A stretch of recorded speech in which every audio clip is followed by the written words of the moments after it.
Bonjour à tous, c'est le docteur Walid Mekedem et aujourd'hui on va parler d'arthrose une fois de plus parce qu'à vrai dire j'ai fait une vidéo récemment sur le sujet, il y a eu pas mal de réactions et je me suis dit du coup qu'on pouvait peut-être enchaîner en abordant une thématique précise aujourd'hui qui est celle des infiltrations. Donc on va parler des infiltrations de corticoïdes et des infiltrations d'acide hyaluronique, ça vous parle peut-être. Finalement, quelle est la différence entre les deux ? Parce que les deux ont une indication dans le traitement de l'arthrose, que ce soit corticoïde ou acide hyaluronique. Le but est de soulager les douleurs. Et finalement, comment justement choisir, comment faire la différence, quelles sont les nuances, c'est ce qu'on va essayer de voir dans cette vidéo. Mais avant d'aller plus loin, on va faire un petit jeu, parce que dans la vidéo précédente, c'est ce qu'on avait fait. Et vous avez été nombreux à réagir, donc je me suis dit, vous êtes joueurs, donc allons-y, on fait une petite devinette. Et vous mettez la réponse en commentaire si vous l'avez. Quel est le nom médical scientifique pour l'arthrose de hanche et pour l'arthrose de genou? Si vous avez les réponses, mettez-les en commentaire. En tout cas, on entre dans le vif du sujet. On va commencer par parler des infiltrations de corticoïdes. Donc les corticoïdes sont des anti-inflammatoires assez puissants. Donc j'ai déjà fait une vidéo sur le sujet des corticoïdes par voie orale, donc si ça vous intéresse, vous pouvez aller la voir. Mais là, on est sur les infiltrations, mais ça reste des corticoïdes. Donc l'idée est d'avoir une action anti-inflammatoire puissante et rapide. Donc l'idée, c'est de préférer ce genre d'infiltration quand on est en poussée inflammatoire, ou un petit peu à distance peut-être, mais en tout cas au moment d'une phase plutôt chaude, on va dire.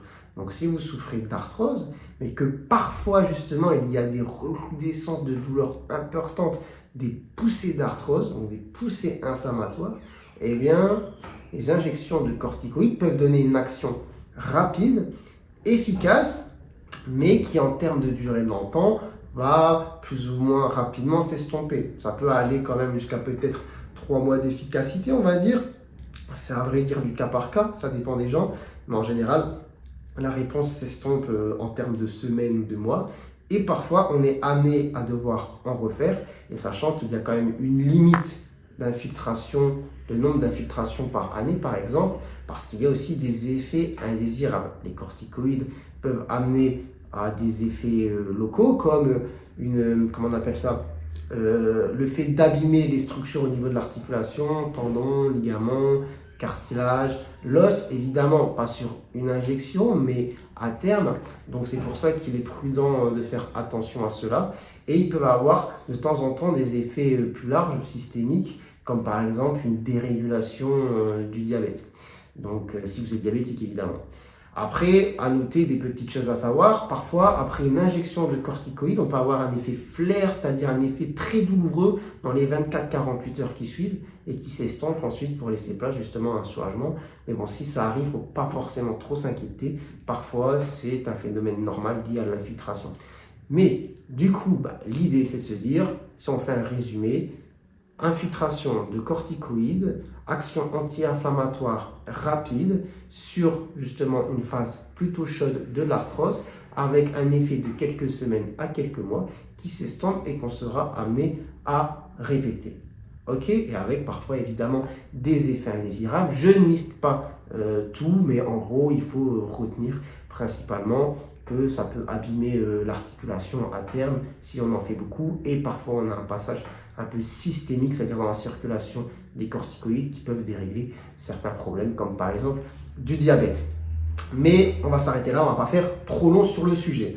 Maintenant, on va passer du coup au deuxième produit, les injections d'acide hyaluronique. Donc l'acide hyaluronique est un composé qu'on va retrouver naturellement dans le corps au niveau justement du liquide synovial, donc le liquide des articulations. Donc ce liquide visqueux, d'ailleurs on parle de viscosupplémentation quand on met de l'acide hyaluronique dans une articulation, eh bien va servir à lubrifier l'articulation. Et donc cette injection ne va pas se faire justement sur une phase inflammatoire. Si vous avez une arthrose légère à modérée, avec des douleurs, une certaine invalidité, une difficulté, une mauvaise réponse plutôt au traitement, eh bien, on peut proposer une viscosupplémentation. Et cette injection va permettre de lubrifier l'articulation pour justement soulager. Au contraire des corticoïdes, ça ne va pas avoir un effet rapide et immédiat. L'effet peut prendre un certain temps avant de se manifester, mais à l'inverse des corticoïdes, l'effet va durer en général plus longtemps. Et donc voilà un petit peu la différence. Donc là, on est plutôt sur une infiltration lors des phases froides, avec un effet qui n'est pas immédiat, mais un petit peu plus durable. On n'a pas d'action anti-inflammatoire, mais on a plutôt cet effet de rajouter de l'huile dans le moteur, entre guillemets. On va rajouter un genre de lubrifiant. Et pour le coup, les effets indésirables sont très mineurs, avec par exemple des douleurs au niveau du point d'infiltration de l'injection. Mais au contraire des corticoïdes, on n'a pas tous les effets liés aux médicaments des corticoïdes. Donc voilà un petit peu les différences entre les deux produits. Je pense que c'est pas mal de le savoir, surtout si vous êtes concerné par justement l'arthrose et qu'un jour on vous parle d'articulation. On vous parle d'infiltration. Du coup, bon, n'oubliez pas de répondre à la petite devinette de début de vidéo. Comment on appelle médicalement, scientifiquement, l'arthrose de hanche, l'arthrose de genou? Voilà, si vous trouvez ça, c'est déjà pas mal. Et dans une prochaine vidéo, on essaiera de faire d'autres devinettes si je suis inspiré. En attendant, prenez soin de vous, prenez soin de votre santé. Et je vous dis à très bientôt, je l'espère, pour de nouvelles vidéos. Allez, ciao, ciao.